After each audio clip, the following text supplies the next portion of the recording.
हमारा देश में ऐसा क्यों नहीं है। जब भी मैं वापस आती थी हमारे देश में तो मुझे बहुत दुख होता था कि ऐसा क्यों नहीं है, हमारा देश भी ऐसा होना चाहिए। तो मुझे कहते हैं कि भले देर से हो लेकिन खुली आंखों से देखा गया सपना सच होता है, और मैं स्वयं को बहुत सौभाग्यशाली मानती हूँ कि मेरे जीवन काल में मोदी जी के नेतृत्व में मैंने इन सपनों को सच होते देखा है। मैं इन सपनों को सच होते देख रही हूँ, एक नए भारत का निर्माण होते देख रही हूँ, न्यू इंडिया बनते देख रही हूँ। मोदी सरकार के वैसे अनगिनत उपलब्धियां हैं, बहुत सारे हैं, जैसे किसानों के हित में, जवानों के लिए, वेलफेयर के लिए, और शिक्षा क्षेत्र में, स्वास्थ्य में, ऐसे बहुत कुछ है। लेकिन सबसे ज्यादा बहुत ही बढ़िया और अद्भुत जो है वो विमेन एम्पावरमेंट। आज मैं कहूँगी कि हमारे देश की बहुत सारी महिलाएं, specially the young ones, are doing really very well, और कंधे से कंधे मिलाकर बहुत कुछ काम कर रही हैं। आप देख लीजिए, जैसे बैंक में बैंक चेयरमैन के पदवी में, हर सर्विस सेंटर में महिलाएं हैं। आप ये भी देख सकते हैं, मेट्रो भी चलाती हैं, उबर भी चलाती हैं, और यहाँ तक कि हम जिस हवाई जहाज में उड़ते हैं, बहुत सारी young pilots are there, young girls are flying the aeroplane.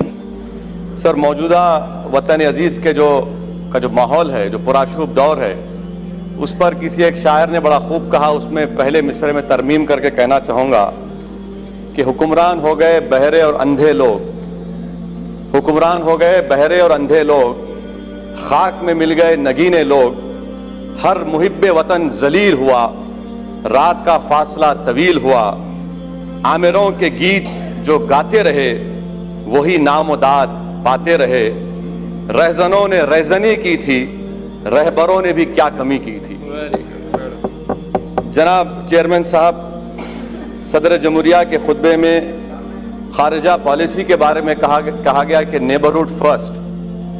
इसकी नाकामी का अंदाजा इस बात से लगाया जा सकता है सर कि नेपाल एक मुल्क है जो हमारे बहुत करीबी ताल्लुकात हमारे भारत से रहे हैं। आज नेपाल नरेंद्र मोदी की सरकार को कह रहा है कि मिस्टर मोदी, अगर आप चाहें तो हम आपको और पाकिस्तान को बिठाकर बात करा देते हैं इंटरलॉक्यूटर बनकर।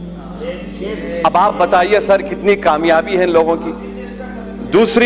दूसरी इनकी कामयाबी देख लीजिए सर, या इनकी नाकामी, और भारत की नहीं बल्कि इनकी सरकार की नाकामी, कि अमेरिका के कांग्रेस में और सेनेटर्स ने हमारे मुल्क के ऊपर कई हियरिंग्स किए, कई रिमार्क्स किए, कई मोशंस पास किए।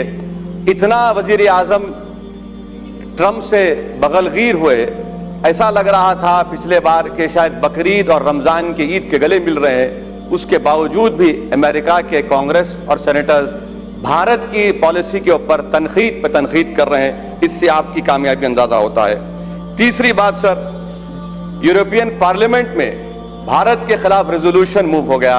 ये आपकी कामयाबी या नाकामी आप खुद अंदाजा लगा लीजिए। सर, कश्मीर की पॉलिसी, बड़ा अफसोस होता है सर, और मैं समझता हूं कि इस ऐवान की तौहीन भी हुकूमत कर रही है कि गोरी चमड़ी के डिप्लोमेट्स को लेकर कश्मीर को लेकर जाते हैं, मगर भारत के अवाम ने जिसको मुंतखब किया उनको नहीं ले जाते। आखिर क्यों डरते हैं आप इन डिप्लोमेट से, इन फॉरेन कंट्रीज से? क्यों उनकी खुशामद कर रहे हैं? क्यों उनके पैरों पर गिरकर आप बता रहे हैं चलिए कश्मीर, और हम जाना चाहते तो नहीं जा सकते?